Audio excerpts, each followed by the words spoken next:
E eu acredito que uma democracia... Too often, democracy is mistaken for a space where anyone can say whatever they want, however they want.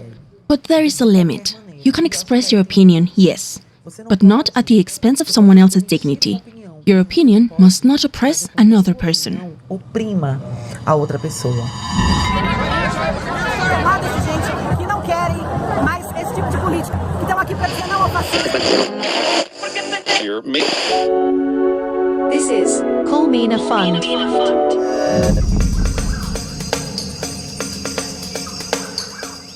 Welcome back to Resist, Persist and Reimagine, a podcast series by the Colmena Fund where we amplify the voices shaping feminist futures and reimagining democracy from the ground up. In each episode, we explore the struggles, strategies and stories of those on the front lines of transformation.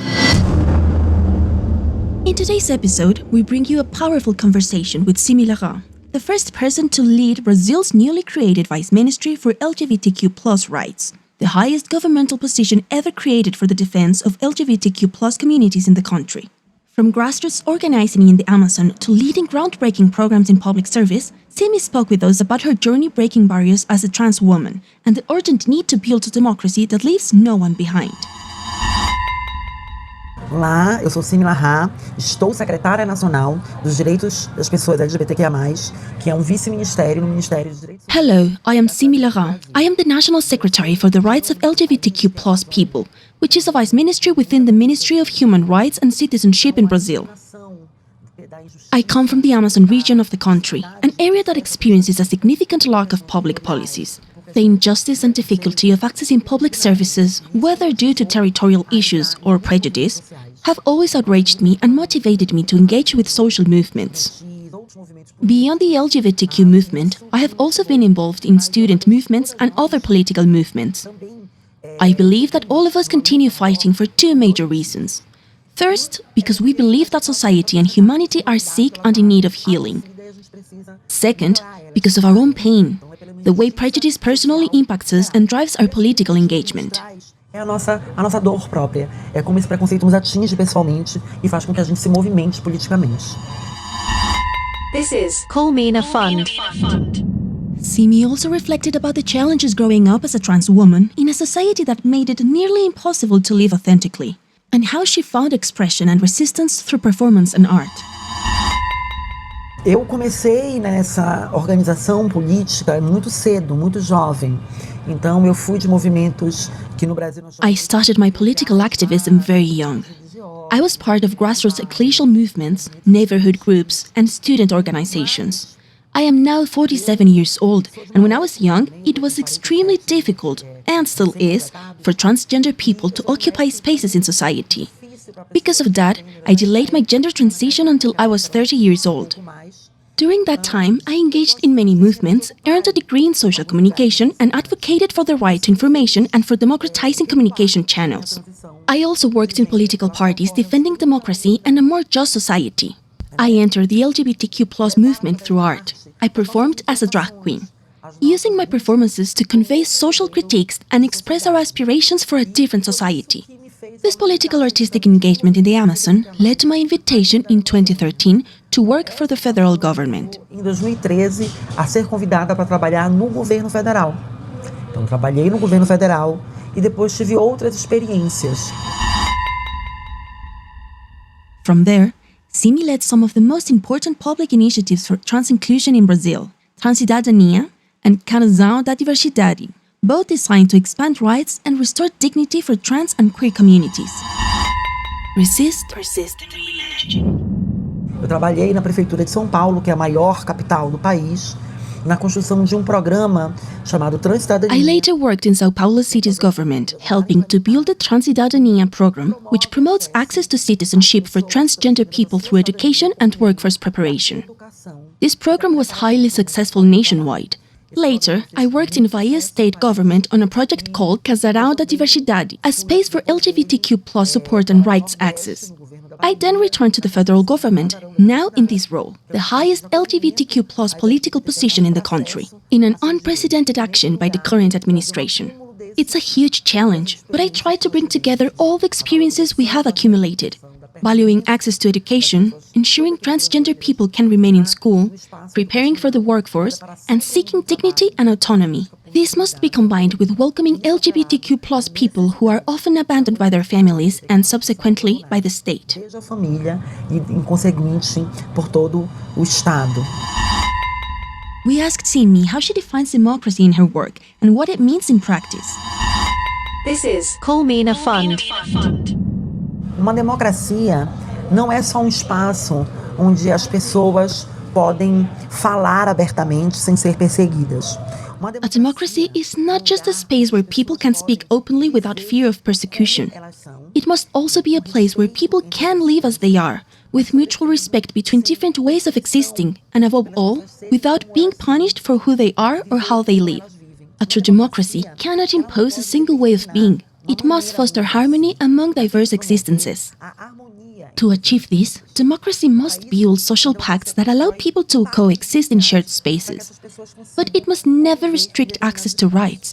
I believe that the first and most fundamental responsibility of a democracy is to guarantee equal access to rights, without judgment, without exception. No one should be excluded because of who they are or how they live. Segregation has no place in democracy, whether based on skin color, religion, place of origin, personal identity, the way someone loves, or how they feel. That is simply unacceptable. Too often, democracy is mistaken for a space where anyone can say whatever they want, however they want. But there is a limit. You can express your opinion, yes, but not at the expense of someone else's dignity. Your opinion must not oppress another person. That is why I believe two things are essential for a real democracy today. First, the guarantee of basic rights for all of humanity, what we call human rights. No one should be denied access to education, healthcare, care, or any of the fundamental rights that every human being deserves. Second, the right to information. Today, information flows freely, and that includes misinformation, distortions, and content that spreads hate. Hate speech gains ground because misinformation is so widespread. If everyone had access to accurate, reliable information, to education, to knowledge about their rights and how society functions, hate speech would have no fertile ground to grow. For me, the right to information is a basic right, and it must be urgently discussed and defended in our societies if we are to preserve democracy. But not just any democracy, a democracy that treats all human beings as equal, not one that reserves privilege based on gender, identity, or power. If a man can do more than a woman simply because he is a man, we are not living in a true democracy. These distinctions, these distortions, are defended only because misinformation persists. Misinformation that, for example, paints transgender people as enemies, as threats to the existence of humanity, when in fact, our diversity, our differences are what make society valuable. The differences between countries, between religions, between lived experiences, these are what we should treasure most. The ability to coexist harmoniously is something we should all be fighting for. And yet we don't, because misinformation continues to divide us. It fuels conflict between communities, between ways of living, between territories. So I believe that a full democracy is one where people are free to exist as they are, without erasing or denying the existence of others. Onde as pessoas podem existir sendo quem são, sem promover a não existência de outras pessoas. She also discussed the barriers that prevent LGBTQ+ people from participating in political life and what needs to change. Resist, persist, and reimagine. Porque há preconceito inicial que diz que essas pessoas, que determina que essas pessoas, elas sabem menos.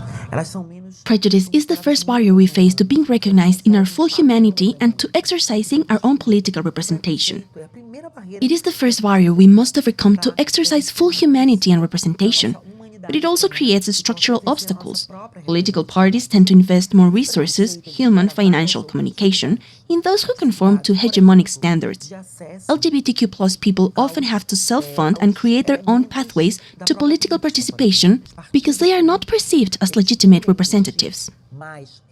As a result, we end up being underrepresented because we are not seen as legitimate representatives, not even of ourselves, let alone of others. That's why I believe a good strategy for occupying politics is to understand that our struggle is individual, but also collective. Our needs go go beyond our own existence. They touch other areas of society too, such as the defense of full education and full healthcare for all people. And we, as LGBTQ+ people who are now occupying political spaces, have grown in a very mature way in this respect.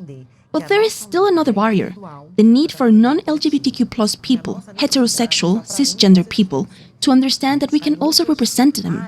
We also have the capacity, the political know-how, to represent not only ourselves, but all of society in the defense of a more egalitarian world.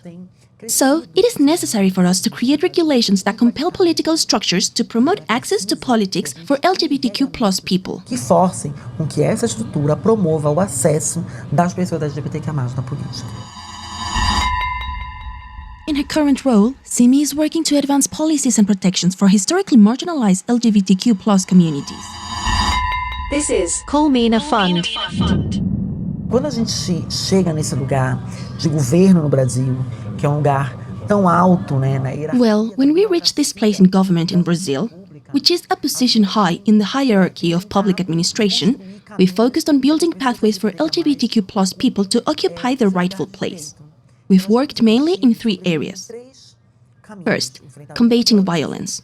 This means creating regulations and norms so that public security and the justice system recognize the violence LGBTQ+ people suffer and are equipped to confront and overcome it together with our communities.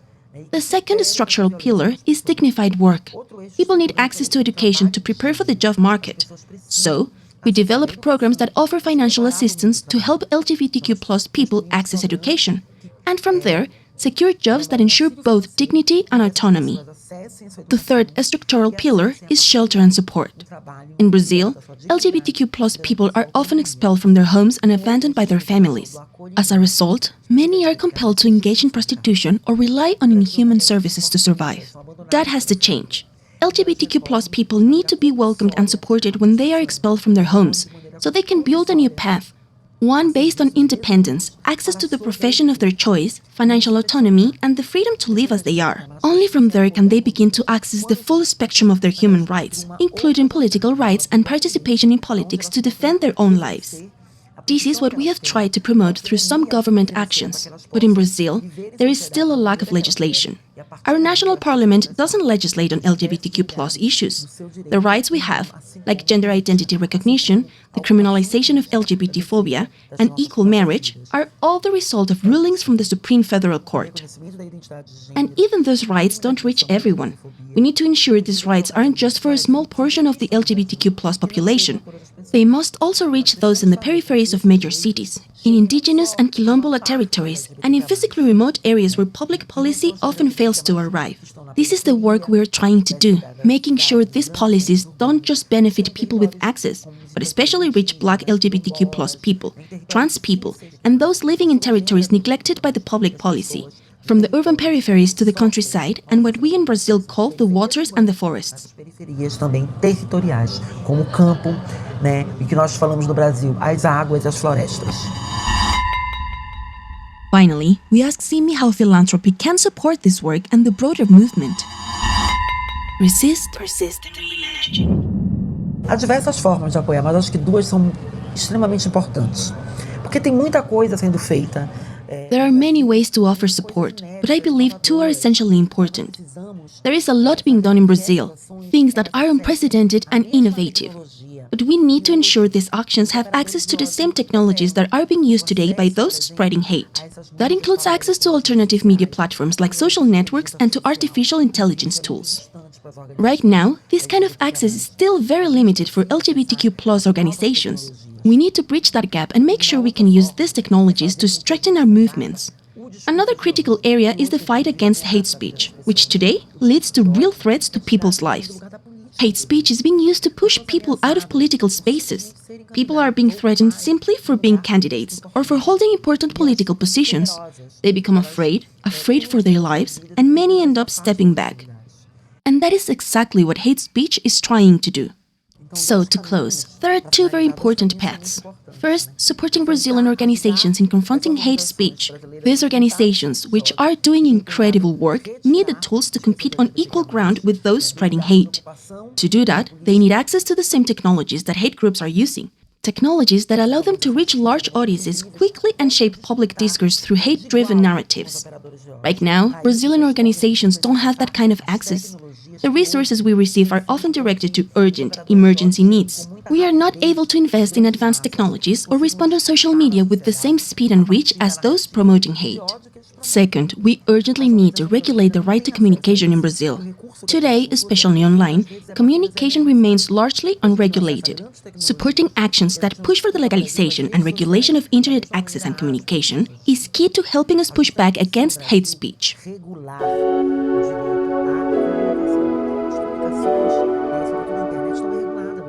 The construction of networks, like what Colmena is doing now, alliances that promote gatherings and above all, the training of LGBTQ+ activists, is extremely important so that we can overcome challenges not alone, but collectively. We are quite used to fostering networks among parliamentarians, or among civil society groups, but we have done very little to build networks among public administration actors, for example. We need to ensure that executive branches are held accountable for implementing the rights we've already won through public policy. Today, some governments refuse to do this, or don't want to do this. And often, the LGBTQ+ people working within those systems don't know how to navigate the bureaucracy. So, helping people understand how bureaucracy works, how it functions in public administration, in parliament, and in other spaces like the judiciary is essential. That kind of knowledge empowers LGBTQ+ individuals to know how to engage and how to challenge power effectively. The networks we are building must take this into account. They must also help prepare and equip LGBTQ+ people to occupy institutional spaces in even more powerful and strategic ways. Levar isso em consideração e precisam ajudar a qualificar as LGBTQ+, para ocuparem de uma maneira ainda mais potente esses espaços. Resist, persist, and reimagine. Symmy Larrat shows us what it means to lead from lived experience and to challenge systems from within. We are deeply grateful for her voice, her vision, and her ongoing fight for equality. Thank you for tuning in to Resist, Persist, and Reimagine, a podcast series by the Colmena Fund for Women's Political Power. If you found this episode meaningful, please subscribe, share it, and leave a review. Join our Colmena Hive and help us continue amplifying the voices that are driving change. Until next time. Tomadas de gente que não querem mais esse tipo de política, que estão aqui para dizer não ao fascismo. This is Colmena Fund.